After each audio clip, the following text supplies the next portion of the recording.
আজ আমি আমার কাকার সাথে ঘটে যাওয়া একটা ঘটনা বলবো, যেটা কাকার সাথে অনেক আগেই ঘটে যায়। সবার বোঝার সুবিধার জন্য আমি তার ভাষাতে কাহিনীটা বলছি। সালটা ছিল 1992 সাল। আমি তখন ক্লাস 10-এ পড়ি। আমি আমার মা আর আমার বাবার সাথে বেশ ভালোই কাটছিল।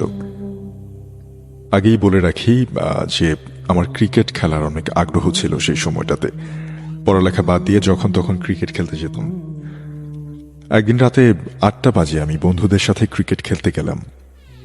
আমাদের বাসার পাশেই বড় মাঠ ছিল, সেখানে লাইটিং এর ব্যবস্থা ছিল।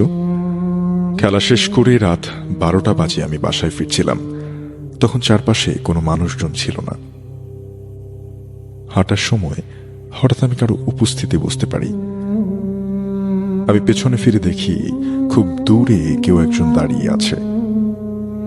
সে কোনো রকম নড়াচড়া করছে না। আমি তেমন কিছুই মনে করিনি। আমি ভাবলাম কেউ হয়তো আমার মতো বাড়ি ফিরছে।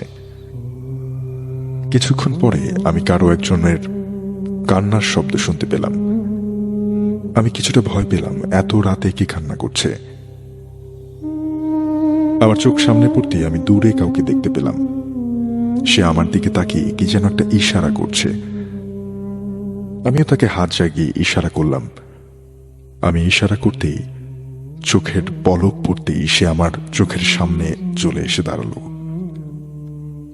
আমি তার চেহারার দিকে তাকালাম। এরপর আমি যা দেখলাম সেটা আমি কোনোদিন ভুলতে পারবো না। আমি দেখলাম তার চেহারাটা একদম কুচকুচে কালো, তার চোখ থেকে রক্ত পড়ছে, তার হাতগুলো একেবারে পোড়া। আমি এটা দেখে একটা চিৎকার দিলাম, আর এই চিৎকার দেওয়ার সাথে সাথে সে আমাকে একটা চড় মারল। সাথে সাথে আমার গালটা ব্যথায় ফেটে যাচ্ছিল।